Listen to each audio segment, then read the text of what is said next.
हरियाणा के मुख्यमंत्री Manohar Lal action mode में नजर आए। उन्होंने करनाल नगर निगम के वार्ड नंबर 20 में जन संवाद के दौरान लोगों द्वारा की गई शिकायत पर संज्ञान लिया और सदर थाना एसएचओ अजायब सिंह को तत्काल सस्पेंड करने के आदेश दिए। एसपी को आगे कार्रवाई करने के आदेश भी दिए। इसके साथ ही एक अन्य मामले में संतोषजनक जवाब नहीं दे पाने पर नगर निगम की एक्स-ईएन प्रियंका सैनी को भी मौके पर ही सस्पेंड किया गया।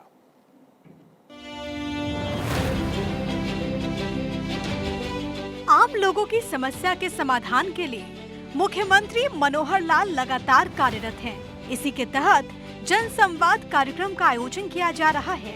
मनोहर लाल जन संवाद कार्यक्रम के तहत उचाना गांव में पहुंचे थे। उन्होंने न केवल युवाओं बल्कि बुजुर्गों और महिलाओं से भी बात की। इस दौरान उन्होंने कहा कि अभी तक प्रदेश भर में वो जन संवाद के लगभग 95 कार्यक्रम कर चुके हैं। उन्होंने कहा कि अप्रैल से शुरू हुए जन संवाद के कार्यक्रम प्रदेश के प्रत्येक गांव और स्थानीय निकाय इकाइयों के प्रत्येक वार्ड में आयोजित किए जाएंगे। इसके लिए सभी मंत्रियों, सांसदों, विधायकों को जिम्मेदारी सौंपी गई और कार्यक्रम आयोजित भी किए जा रहे हैं। सीएम ने कहा कि हमारी सरकार का उद्देश्य हर गरीब व्यक्ति की समस्याओं को समझना और उसका समाधान करना है। उन्होंने कहा कि करनाल नगर निगम क्षेत्र में आयुष्मान चिरायु योजना के तहत अब तक 3752 लोगों के इलाज पर 14 करोड़ से अधिक राशि प्रदेश सरकार खर्च कर चुकी है। इतना ही नहीं, प्रदेश भर में आयुष्मान चिरायु योजना के तहत लोगों के इलाज के लिए प्रदेश सरकार 1000 करोड़ की राशि का भुगतान कर चुकी है। आज हालांकि 26 में से 23 कार्यक्रम मेरे पूरे हो चुके हैं और सामान्यतः वार्ड की जो छोटी छोटी समस्याएं वो तो सामान्य आती हैं, कारपोरेशन से जुड़ी हुई हैं, कुछ फैमिली आईडी के साथ जुड़ी हुई हैं, आयुष्मान के साथ जुड़ी हुई हैं। हमने बहुत सी चीज़ें हाथों हल भी की हैं। आयुष्मान के जो कार्ड हैं वो अपना ओल्ड एज पेंशन के जो हाथों हाथ बनाने वाले कार्ड भी सब जगह कहीं 2, कहीं 4, कहीं 5 ही हमने बना करके बांटे हैं। और बाकी जो समस्याएं हैं वो सब यहाँ डिस्ट्रिक्ट एडमिनिस्ट्रेशन को देकर के भी जाते हैं। डिस्ट्रिक्ट लेवल की यही हल होती हैं। जो हमारी स्टेट लेवल की उनको हम साथ लेकर के जाते हैं, डिपार्टमेंट के हिसाब से जैसी समस्या उसका हल करते हैं। अभी तक लगभग 32,000 ऐसी कंप्लेंट्स जो मेरे जनसंवाद के कार्यक्रम हो रहे हैं उनमें आ चुकी हैं और जिसके अंदर लगभग 6,500-7,000 के आसपास जिसको डिस्पोज ऑफ भी किया जा चुका है। कोई जल्दी डिस्पोज करने की होती है तो तुरंत हो जाती हैं। कुछ में अगर निर्माण का, विकास का काम है तो उसके अंदर प्रोसेस है, उसमें 5-6 महीने भी लगते हैं। इतना ही नहीं, छात्र छात्राओं के लिए मनोहर सरकार लगातार काम कर रही है। स्कूल आने जाने वाले बच्चों को परेशानी न हो, इसके लिए सीएम मनोहर लाल ने अधिकारियों को खास दिशा निर्देश दिए, जिससे आने वाले समय में बच्चों को काफी सुविधा होगी।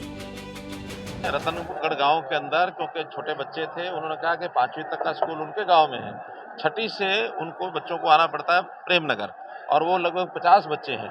हमारी एक योजना बनी है कि छात्र छात्राओं को फ्री जो परिवहन व्यवस्था दी जाए। अब वो बच्चे कहीं अपने ऑटो से आते होंगे, कहीं कोई जो लोकल बस पकड़ के आता होगा।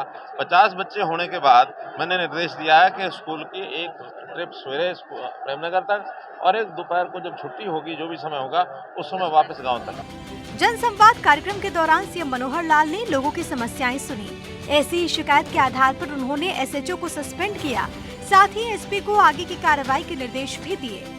एक आध जगह इस प्रकार की शिकायतें मिली हैं कि जहां बार बार शिकायत करने के बाद भी उसका हल नहीं निकालते हैं, तो उसमें एक एसएचओ को और एक एक्सईएन को, 2 लोगों को मैंने सस्पेंड भी किया है। लेकिन उनकी गलती बाद में जो बताई है कि उतनी गलती नहीं है जितनी वहाँ बताई गई है।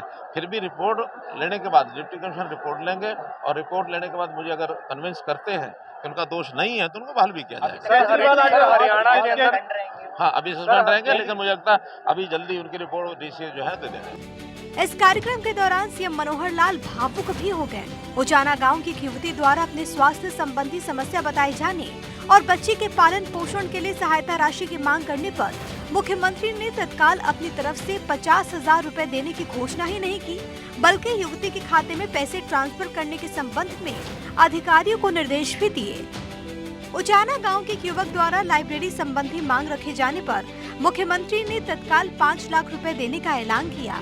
एक युवक की तरफ से आईटीआई इंस्ट्रक्टर्स की भर्ती होने के बावजूद उन्हें नियुक्ति नहीं मिलने का मामला उठाए जाने पर सीएम ने कहा कि इस मामले में पहले ही निर्देश दिए जा चुके हैं। अगले 10 दिन में डॉक्यूमेंट स्क्रूटनी के पश्चात पात्र अभ्यर्थियों को जल्द से जल्द नियुक्ति दी जाएगी। इसके साथ ही उन्होंने कहा कि हरियाणा प्रदेश में पिछले 9 सालों में योग्यता के आधार पर भर्ती हुई है। यदि नौकरी के नाम पर किसी अधिकारी, कर्मचारी या फिर अन्य ने पैसे लिए तो बताइए, 48 घंटे के भीतर सख्त कार्रवाई की जाएगी। मौके पर नगर निगम के मेयर रेणु बाला गुप्ता, डीसी अनीश यादव, एसपी शशांक कुमार सावंत और विभिन्न विभागों के वरिष्ठ अधिकारी मौजूद रहे।